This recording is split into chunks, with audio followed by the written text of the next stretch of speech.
Today I want to look at two accidents that experienced a loss of control, one on the ground, and the second one in flight. Variations of loss of control are perennially one of the biggest killers in general aviation, so stick with me on FlyWire.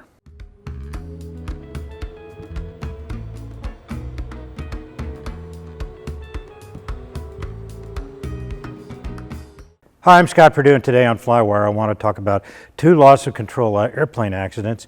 One worked out and one didn't. Of course, my definition of worked out is that the people survived and pretty much walked away. To me, that is the bottom line of any of these safety videos or accident reviews. There's a common thread between these two accidents. Maybe you can see what that is. Tell me what it is.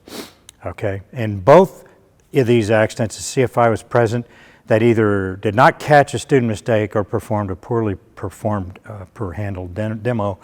We don't know which. Both have a common thread. So each of us profits by the lessons these accidents have to teach us. So let's get started. First up is a Steerman. This one happened in July 2024 in Hollister, California. It seems pretty straightforward, and the NTSB cleared the final report in, I think, record time. The probable cause right here is stated as loss of directional control on landing, which resulted in a nose over. From my perspective, that's not the probable cause. It is the result of the probable cause. And I'm going to tell you about that here in a second. I think there's a lot to be learned from this accident, so I want to dig into it a little bit deeper, especially if you're a Steerman driver. The pilot had just over 1,100 hours of the Steerman, and apparently the owner, of which 477 were in this make and model. That's not a ton of total time, but it's a lot of Steerman time. The CFI on board had over 14,000 hours, of which 750 were in the make and model. He was a very high time instructor. I mean, we're talking over 10,000 hours. It was 10:30 in the morning. Clear of clouds, 10 miles visibility, virtually no wind, not a great thing for tail draggers sometimes, and a temperature of about 73 degrees Fahrenheit. Pretty nice day. The airport elevation is 230 feet, so density altitude wasn't an issue. The flight was intended as a pattern-only proficiency ride to practice wheel and three-point landings. The pilot had not flown the Steerman in a while and wanted a little help getting recurrent. That's all good stuff. It's really good stuff. I want to stress that. Just who the pilots were is unimportant to me. This kind of accident happens with some frequency in the tailwheel world, particularly in Steermans, probably more than any other tailwheel, maybe. In the pilot's statement, he said the first landing was quite normal. When we slowed down to about 10 to 15 miles an hour, the plane was going sharply to the left. I tried to steer to the right, but the plane did not react fast enough, and it rolled over on its back. Tailwheel lock was engaged, which did not allow an immediate swift correction to the path of the aircraft on the ground to the right, and both the CFI and I got out of the aircraft uninjured with no problems. That was his statement. The picture of the aircraft here shows that the airplane didn't roll over. It did what the NTSB said it did. It nosed over. There's a big difference. The wings are not damaged. And with this picture, that pins the location on the airport just prior to taxiway C and the crossing runway 6 and 24. It went straight over. In other words, it was going straight when it pitched over on its back. The picture shows the airplane oriented about 45 degrees off center line.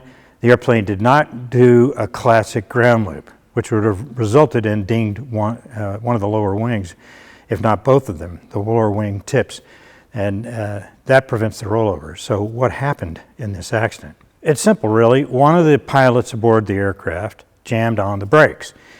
There is actually no way to tell who without them mentioning it, but so we just don't know. But the setup is very plain and all too common. To stop the aircraft from going off the runway, someone jumped on the brakes really hard, boom, and it pitched over on its back. In a tailwheel airplane, the CG is high and forward of the tires of the gear. And the Steerman may be the worst case scenario of that situation, and that's why that it happens with some regularity. with Steerman's. By jamming the brakes, a very abrupt nose down pitching moment was started that resulted in the going all the way over and ended up on its back. A tricycle gear airplane does not react the same way. When you make a mistake, any mistake, the first thing you must do is acknowledge what actually happened. And that way you can figure out what went wrong and then what to do instead in this situation. Directional control in this situation was a matter of rudder control. Tailwheel steering, if it's on the airplane, gives you about 8 degrees of wheel travel either direction, and it works in the Steerman pretty well for situations like this. This airplane, not this one behind me, but this airplane in the accident was a Navy version with a tailwheel lock, which actually maybe allows maybe 1 or 2 degrees of steering, not very much. Given the wreckage orientation on the runway and the description, it sounds like the pilot flying was very slow to arrest the heading deviation. In other words, it took a little while. If he was lined up with the runway, it took a little while to get 45 off. In fact, the deviation from straight should have been caught much earlier, much earlier. I have my doubts as to the reported speed. I think it was just a little bit faster, maybe 20 or 30. But during the deceleration process, directional control using abrupt hard brake application is not the way to go. Remember, high forward CG, and that's a bad result. If you're too slow and the rudder doesn't give you, pushing on the rudder doesn't give you that much authority, a little shot of throttle might help. Put a little wind over the rudder to help straighten you up. And this is a classic student error with very expensive consequences. Brake usage is what I'm talking about. Know your airplane, have confidence in your ability, and most importantly, don't overreact, okay? Don't panic. Jamming anything quickly is usually going to result in be a bad result. As I was putting my notes together for this review, this Steerman nose-over accident popped up. It happened, I think, yesterday. You can see from the damage that this one happened at a much faster speed with a little bit of drift to the left, perhaps. It broke the engine mount, and the gear tore the prop off and it broke that landing gear off, which is pretty tough. As the airplane went over, it pivoted a little bit to the right on the right gear, and that's what I think ripped it off. And you can see the damage to both wingtips on the uppers. Using the brakes in a tailwheel airplane during landing roll is a graduate level maneuver, okay? If you don't understand that and you don't have the sensitive feet, don't try it. Braking's only going to make it worse. I use brakes in a tailwheel airplane, but I've been doing this for a long time. No, I don't suggest you do it. Another parting comment here is if you're an instructor, never be too complacent to think that your student has got this, okay? They're always out to get you. Students are. Be ready to fix the next error before it goes too far. Okay, the next one is a Cessna 172 spin accident. I think the Cessna series are very docile spinners. This one crashed in a spin in November of 2021 near Branchville, New Jersey. Number 90559 was equipped with a G1000 avionics suite, which is great, and that has a data card. It had a data card, and the flight data was recorded, and that's fantastic. That proved instrumental in figuring out what happened in this accident. We have data to go with. It's like a flight recorder, like a black box. The flight was instructional. The pilot had a private certificate and instrument rating, and it was estimated that he had about 440 hours, of which 360 were in this make and model. It appears that he might have been working on a commercial rating, given the recent air work that was in his logbook. Okay, the flight instructor, and he's been working on steep spirals with his flight instructor. I'd done it like 3 or 4 times or more. The instructor held commercial instruments and single multi-engine airplanes, and having logged over 14,000 hours total of that, and very close to that in the Cessna 172. The CFI held a Class 2 medical and limitation to wear glasses and use a CPAP machine. I don't think that's a factor. The toxicology screen did reveal that marijuana use, probably in the last 24 hours previous to this accident, but bullet tests are not conclusive evidence that this pilot was experiencing hallucinogenic reactions because of ingesting THC. But I can say from my perspective, it's a huge negative, using marijuana. And flying, Come on. The weather was clear, visibility was over 15 miles, winds were very light, and temperature was in the low 50s. The NTSB final report probable cause here, the flight instructor's failure to recover from a steep spiral turn during an instructional flight. Okay?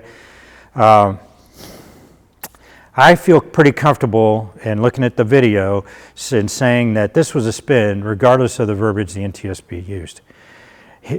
Just look for yourself, okay? Stop it and look it over again. That reveals the airplane entering the frame during several leaves of a left spin. The photo coverage of the wreck also shows left rotation on ground impact. A spiral is more like a vertical barrel roll and scribing a larger corkscrew pattern in the sky, and a spin is that. It's just pretty much straight down on a axis, very tight axis. The question now is, how did this spin develop? This is a picture of the final part of the flight path. The data block reads local altitude and ground speed. At 10:47, the aircraft pitches up into a stall at about 45 degrees pitch angle, followed by a 800 feet per minute descent rate with a ground speed of about 58 knots. After completing that maneuver, some 30 seconds later, another attempt was made, another pitch up to 45 degrees, okay?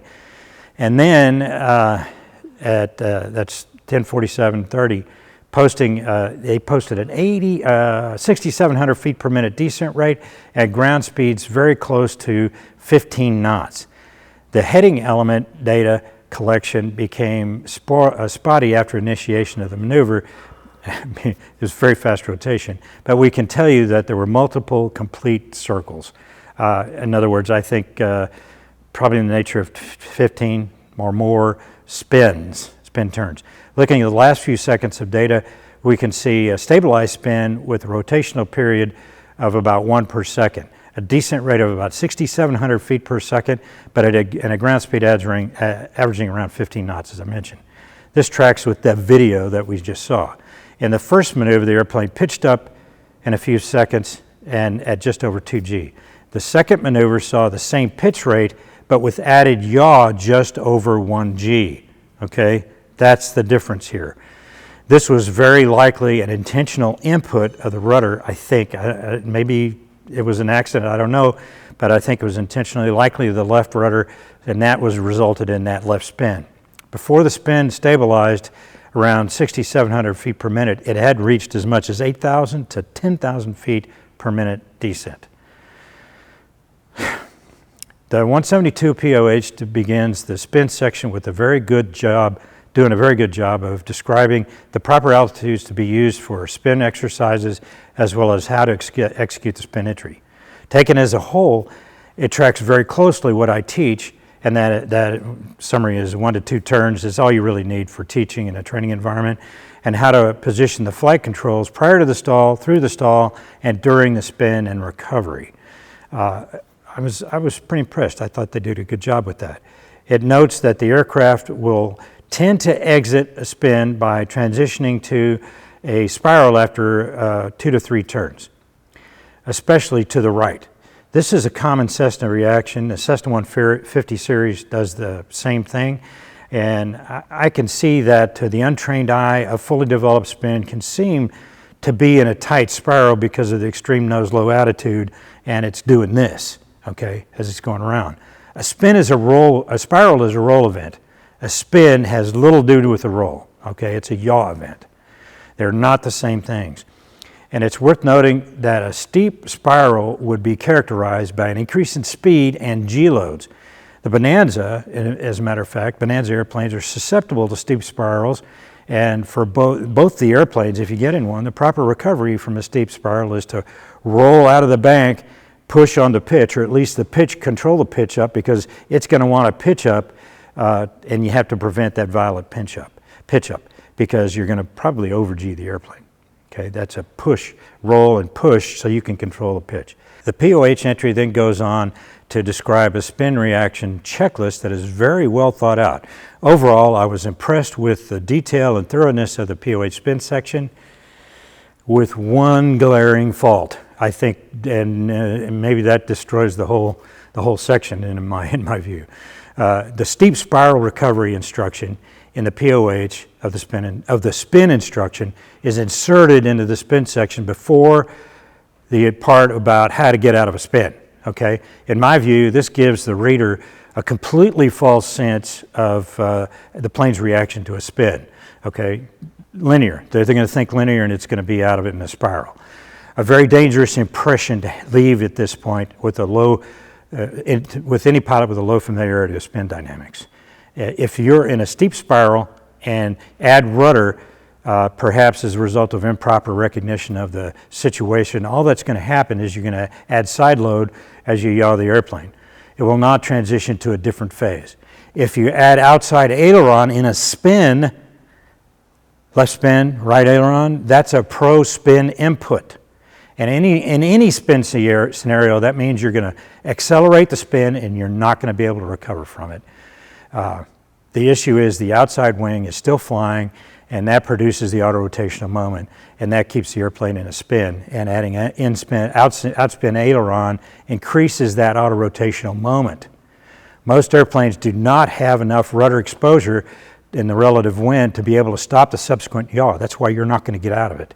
You have to stop doing that pro-spin input. If you look out over the nose and you see the ground moving to the left or to the right, it doesn't matter how steep the pitch angle is, you just don't pay any attention to that. You're yawing. If the ground's moving this way or that way, you're yawing. And a spin recovery is the action required to stop it. If the ground is rolling around the windscreen and not moving from side to side, then you're in a spiral, and a different recovery is required. That's the roll out, recovery, and push. In spins, I've noticed that the airspeed indicator often displays an airspeed well above stall, well above the stall speed. Pay no attention to it. It's not a reliable indicator. You're not using your instruments to recover from a spin. It ain't happening, predictably. The turn and slip is also unreliable. Pay no attention to it. Perhaps what happened in this airplane is whoever was flying thought the airplane was in a spiral and held spiral flight control inputs until ground impact, thinking, well, I'm going to hold it until we recover, without resorting to trying the proper spin recovery procedure.